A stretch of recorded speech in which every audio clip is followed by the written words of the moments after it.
Well, good morning, everyone. I'm Jan Erickson from Stepping Aside, and welcome to Somewhat Daily Tarot and Rune for the 5th day of June, 2019. Well, if you look at the month and the day together, you have an 11 energy. 6 and 5 is 11. It's 1, 3. We're in a 3-year. So if you were to combine the 11 with the 3, that's 14, which reduces to 5, which is today, the 5th. So yeah, so we have some synchronicity with change and fulfillment then, not just with the day.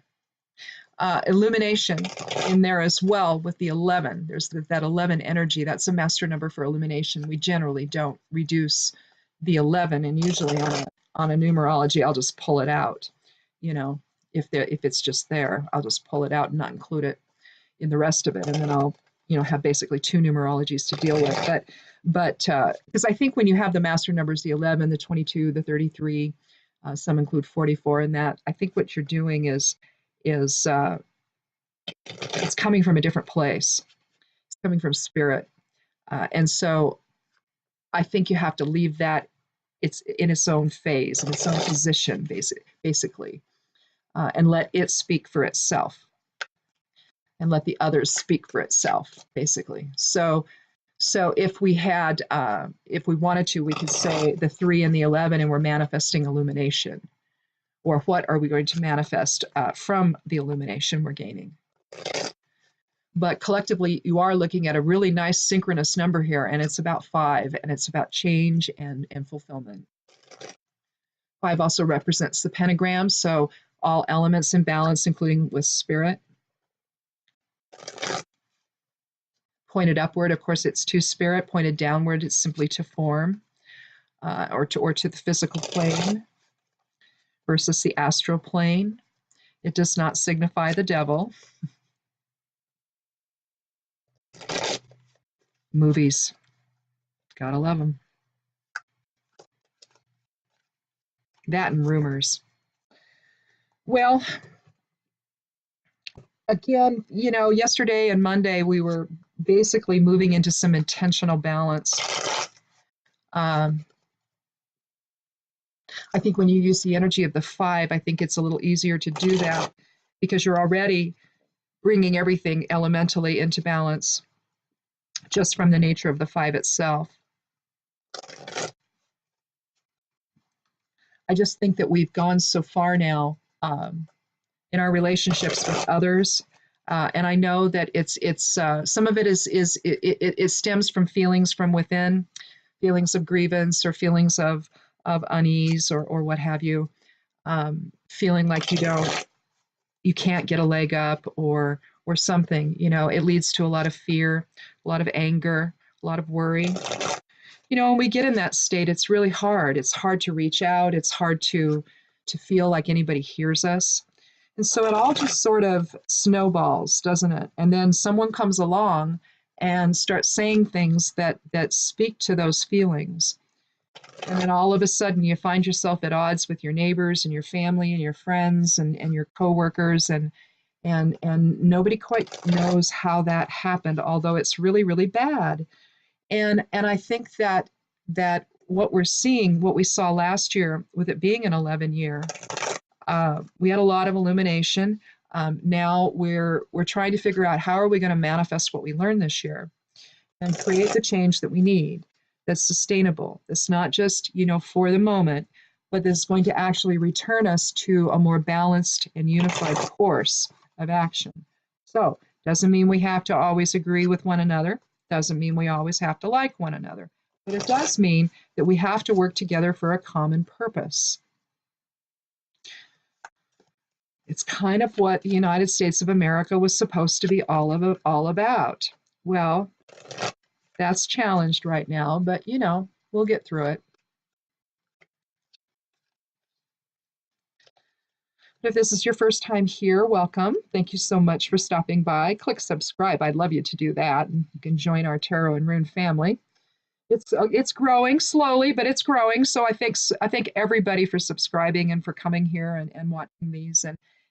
comment as much as you want to. It's always fun to talk to people. So anyhow, let's get going and see what the first card is for today.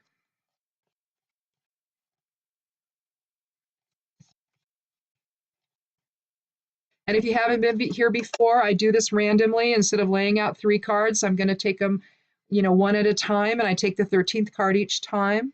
I was born on the 13th, and lots of 13s in my life, so it just seemed like the thing to do. Here we have the 10 of Swords. This is the air element, or our intellect. Reason run mad here.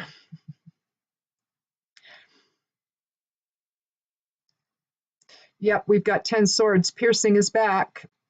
All in a line. Mostly in balance. 10 is a 1 energy, or new beginnings. So basically, this is a card of new beginnings. We've gone as far as we can go with this card. We really can't go any further with this whole experience. You can say it's darkest before the dawn. It can be one of those, dark night of the soul moments, end of the difficulty, the beginning of a new day. But I wanted to check the grimoire on this one. End of illusion. There was something that I wrote down here, though, and it has to do with the numerology of this, and I suspect it's hermetic oriented. But regarding the 10, since this is the 10 of Swords, 1 equals force, 0 equals form, and that equals creative force, which I think is really interesting. When you look at the notion of the 10 swords, that's an awful lot of force.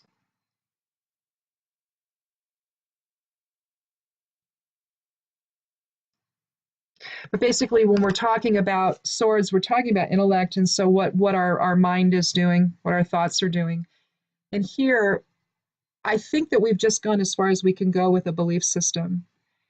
And maybe this is describing collectively what we're going through. Maybe it's not. Maybe it's just, describing something in our personal life. But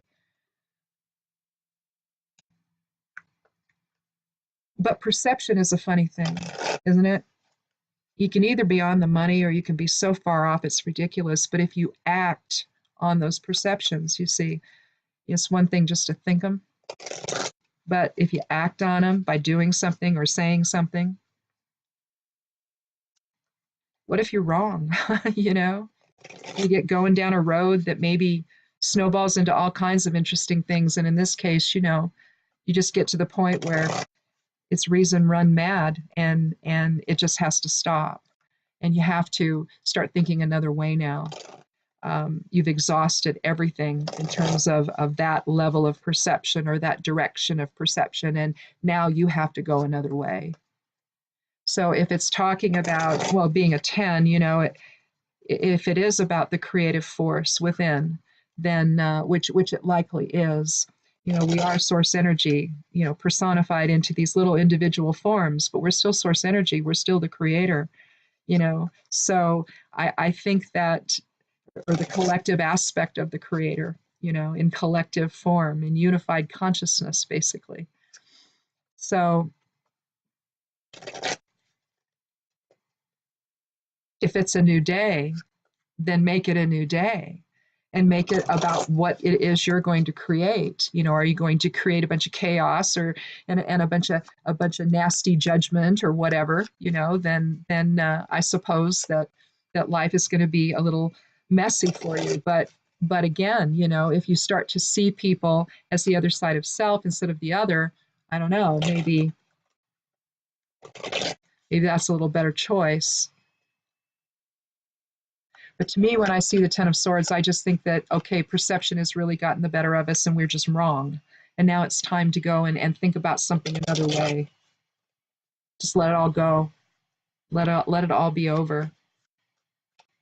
Whatever the argument was, whatever intellectually, wherever you were going, wrong path.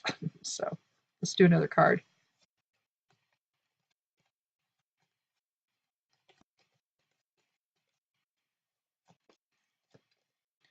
Well, yeah, this continues the theme here. the Eight of Swords. You see the castle on the hill in the background. She's got her back to all of that, though. You see the bloody looking sand, the water everywhere there. It looks really soppy and icky. You see Eight Swords, mostly behind her. She's bound and she's blindfolded. She has to summon the strength within, the harmony within, to try to ignore the chaos around her and all of the noise, all of the verbiage, all of the comments,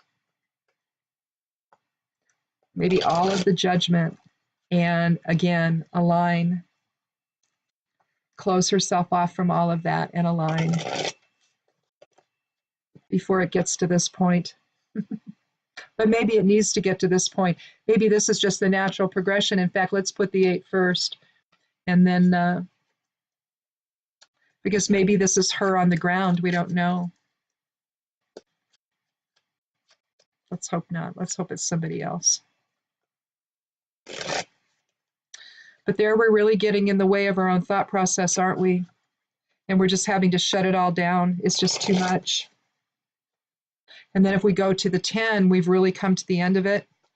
And maybe the next card will go before the 8, huh?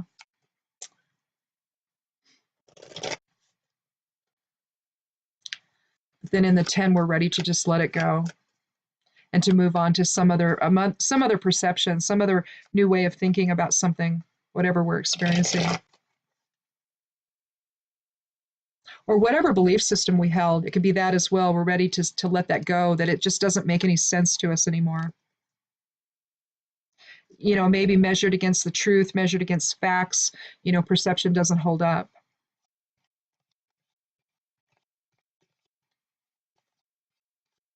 So you gotta, it's almost like you have to ignore the chatter almost, you know, and that's kind of what she's doing here, is ignoring the chatter behind her, and she's just gonna make her own decision about this.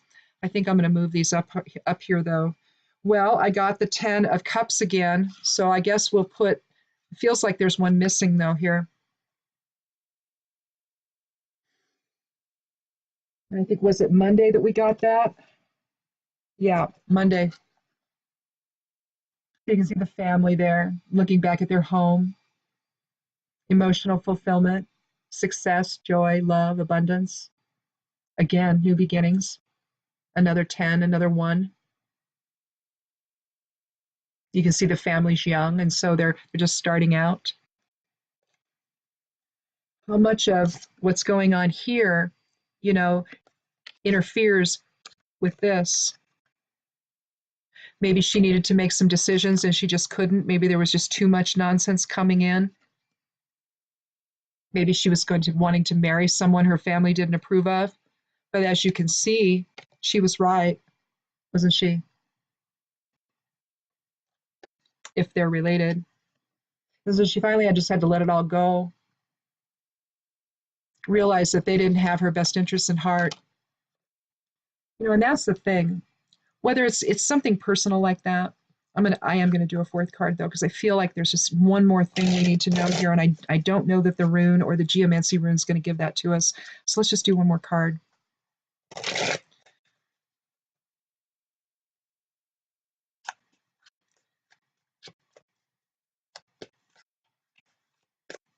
Thing is, Swords is also about communication. It's also about justice and fairness, determining what's right. It's about deception. It's about truth. When I see a lot of swords, I think deception. And so if I see the woman here all bound, all blindfolded, her back against all of it, she's having to turn off the noise of all the deception. It's like everybody wants to give her 2 cents, right? Give her their 2 cents worth. And it's like, okay, we want you to believe this. We want you to believe this. We want you to believe this. We want you to believe this. Well, what if they're lying? What if they're lying?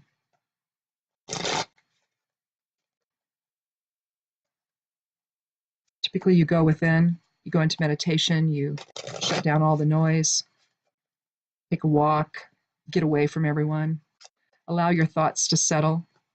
You can usually figure out what's going on.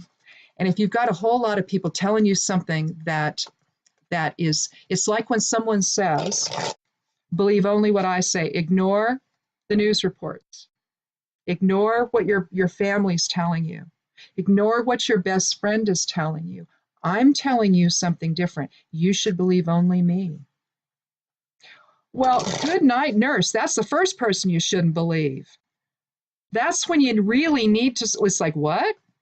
You know, you're telling me not to believe my family. You're telling me, not, well, maybe that person's the voice of reason. Odds are it isn't.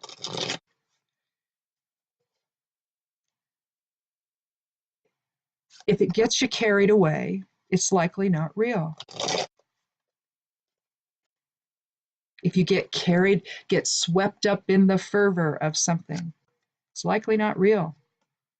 It's likely something that someone else has crafted and is imposing on people, and they're just all, responding to it. Pretty soon, a lot of people are responding to it. And then eventually, see, that little feeling starts nagging at you. It's like, wait a minute, something isn't right here. We started out okay, but now something doesn't feel right.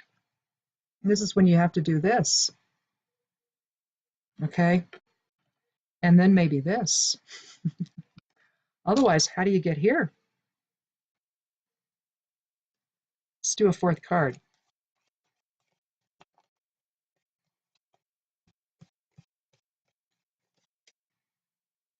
Well, the Queen of Wands.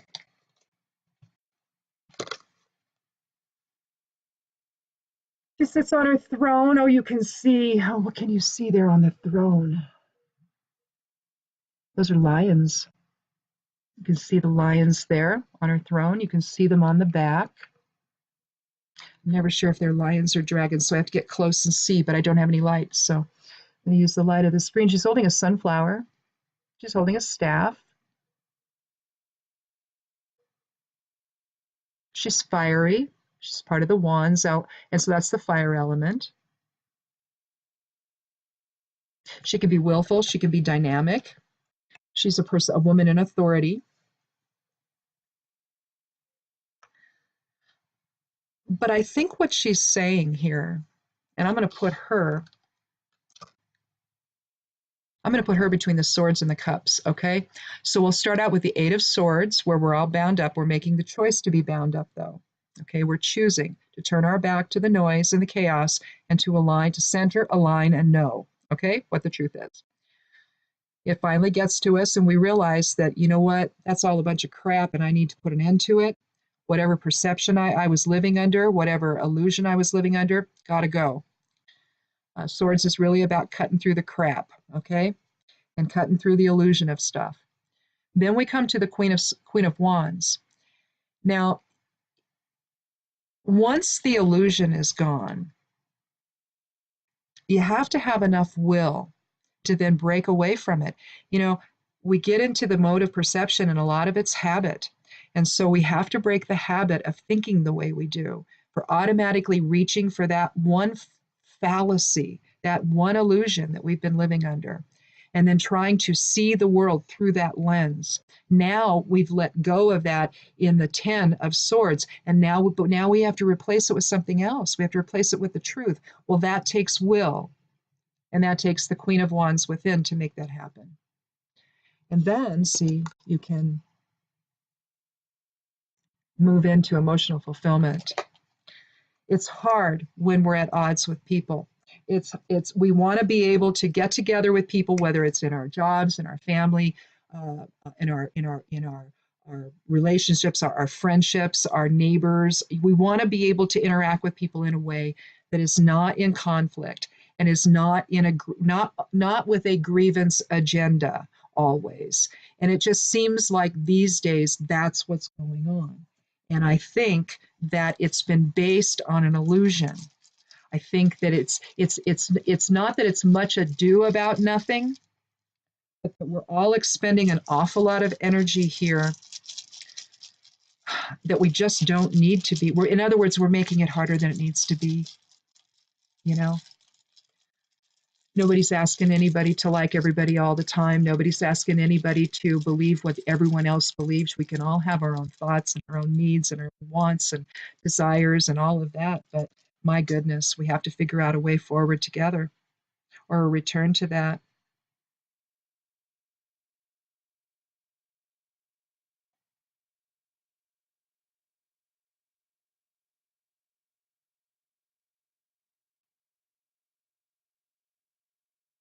I'm pretty sure this is Gebo. It doesn't look like Nathis. That line is too long. So this is Gebo. I got to look at it and I was like, oh my God, is this Gebo or Nathis? Anyway, it's just how you draw that second line that's different. If it was like that and shorter, then it'd be Nathis. Anyhow, we have balanced energy exchange, which is Gebo. Gebo is the 7th rune of the Elder Futhark. So again, balance. If you think about the 7, I consider it. If I draw it out, I think of it as the scales. And so we've got 3 and 3 and 1, with the 1 here being the resting point. It's interesting because if you look at the 7 rays, the cosmic rays, the fourth ray is harmony through conflict. It also is kind of like the resting point. If you're a Libra, that's what you are. Astrologically, you are the resting point. You're somebody who's going to want to be in balance. You're going to want to have that in your relationships. You might even wreak a lot of havoc to make it happen, but by golly, you're gonna come together in balance, no matter how much conflict it takes to get there. I know I'm a Libra, so I think that what happened here in this regard, I think that it's the energy of the Queen of Wands that's going to assist us in coming back into balance here and to reorder our will. And it takes will to do it. Again, perception and illusion. First of all, you have to grieve the loss of it. Yeah. You have to forgive yourself, which is stupid, but you have to forgive yourself for ever thinking that, because we tend to beat ourselves up for thinking stupid things, right? Oh, I was wrong. And then you're going to sit and ruminate about being wrong. And oh my God, I'm wrong and how awful I am now. So you're gonna snowball it into something it isn't. You're just wrong about something. Get over it. It happens. We all do it. Every one of us. But I think that the notion of coming together in balanced energy exchange with others is the only way forward here. The only way out of whatever this morass is that we're in. All right. Well, it doesn't matter. I don't have to put these in order because I got via. They're all single dots. Geomancy is an interesting thing. I'll show you what a shield chart looks like when it's all filled out. And I added this to the reading. I wasn't doing this. I do a geomancy reading every month, and so that's up on the blog. You can check that out and see actually how this whole thing works. But it's read from right to left. And you basically I created runes to do it. There's a single dot on one side and 2 dots on the other, and whichever they are, and you put them in the order of fire, air, water, and earth. There are 4 dots vertically, either 1 or 2. And this is what they would look like. And you do these 4 here, you throw them 4 times, and you create the 4 initial ones, right? The 4 initial glyphs or symbols or runes. And then from there, you use those 4 to create the rest of the shield chart. So you're combining them. If you add 2 together and it creates an even number, then you add the say a 1 and a 1 together and it creates an even number, then you would put 2 dots down. And if it's a 1 and a 2, that creates 3, that's an odd number, then it would result in 1 dot. And so that's how you grow your chart for interpretation. But anyway, that's what it looks like. That's what a shield chart looks like. It's a older type of divination, and it's earth oriented basically. Although there are astrological, the moon and whatever. Moon in Sagittarius, I believe, is the governs the south node of the moon, and that would govern Cauda Draconis. But in this case, this is via. This is, and I'll draw it out for you. Single dots, 4 of them. And I don't know how I'm going to draw with that. Let's see here. So it's going to look like this. When it's a single dot, that's an active influence, okay? A dual dot, the opposite of this would be populous, and instead of 4 single dots, it'd be 4 dual dots, right? And that's going along with the crowd. So that's a passive influence, going along with the flow, or being part of the crowd or part of a group. This, on the other hand, is going your own way, and it's an active thing, and I think that that's what it's telling us here with the Queen of Wands. When we have to let go of illusion, when we have to let go of illusion, something just came up on the screen. We have to let go of illusion here, and we have to come to center and align and know our truth. We have to know what's real. And once we do that, it's going to take some will. We're going to have to summon up the will within to engage that process of change so that we find fulfillment in the balanced energy exchange with others. And look what we have here. Look what we have here, symbol-wise. Can I do this? We have 10s, don't we? Roman numeral-wise, this is the 10, isn't it? So new beginnings with balanced energy exchange with others. This is a really awesome reading. And we have to do this with intention. Baya is telling us we've got to do this with intention. If we sit around and wait for our perception to change, it's not going to. We're going to stay in the flow of everything, of the drama, of the illusion, and we're not going to be able to release from it. And we have to. We have to start living in truth. We have to stop living in reaction. You see, we have to stop letting somebody, get us going in the fervor of the moment. That's not what this is about. We have to stay very focused, very determined, and very aware of what the truth is. And if we don't know, if it's like there was what candidate was it? I don't remember, but that, or maybe it was just no. Maybe it was Mayor Pete. I don't know, but one of the reporters interviewed someone who was there in this person's district, wouldn't have voted for them, Republican, I guess, and she was blown away because she believed the news or her friends or whoever saying that the Mueller report exonerated Trump. It didn't. Mueller came out and said it last week or a week before, whenever he was out. If we coulda, we woulda, but we couldn't, so we didn't. And besides, we're not allowed to anyway. But I'm telling you, he didn't exonerate him. He can't. It's not possible. So if you can't charge somebody, you can't exactly go out and say, well, yeah, they're guilty. You present the facts and you give it to the Congress, and they're supposed to do it. They're supposed to take care of this. If she didn't know, and it didn't appear to be a woman who's uninformed, and yet she is uninformed. You have to have the will within to go and look for the truth, because there's a segment of our population that doesn't know the truth, that is operating under an illusion. We've got to let that go now. But it takes will, it takes intention to make that happen, to look for the truth. But I promise you, even if you have to grieve the loss of some innocence here, you're going to have to. We have to come back together. It's critical. We have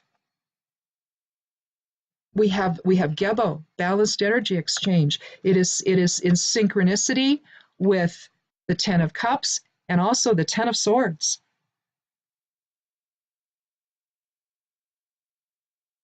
And now we just have to chart our own path with Vaya. Simple, right? No. But it does take practice. It takes focus. It takes practice. It takes intention. Witches are accustomed to intention because that's what we do. We cast intention. And it's not something that comes from a scattered focus. You have to align in what you know. You have to raise that energy, raise that will, and then cast that will and manifest the change that you want to see. And in this case, unfortunately, it has to begin in here, doesn't it? Before it can ever manifest without. So, and that's really what she's doing in the 8, isn't she? She's bringing it all into the center, saying, just be quiet, everyone. I'm going to decide now. I'm going to find the truth, and I'm going to know what it is. And if you guys are full of it, then oh well. That's your problem. Get with the program. Live in truth. So anyhow, thanks so much for coming by. I think that I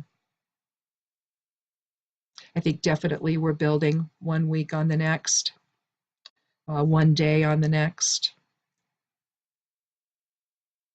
And I think that the energy is moving in the direction of revelation and in a direction of alignment so that we can then know the truth and turn our backs to the illusion that we've been operating under for so long now. So we'll see you tomorrow. Check out the blog. Go check out what I wrote. I really like that Wild Unknown Tarot. You really ought to see it. If you're into tarot and you've not seen this deck, buy it. Kim Kranz is the author. She's a Portland artist. And she's also done another one. Is it the Animal Oracle? Anyway, I don't have that yet, but I'm going to get it. I think she's just incredible. The way that she does her work is those cards are just, they speak to me in a way no others do. I don't know what it is. I don't know if it's the simplicity. I don't know, but she evokes such emotion in her cards in me. It's just amazing. So check that out if you would. I'd appreciate that over at imsteppingaside.com. The blog's called Stepping Aside. And in any event, we'll see you tomorrow. Be good to yourself, be good to one another, and blessed be.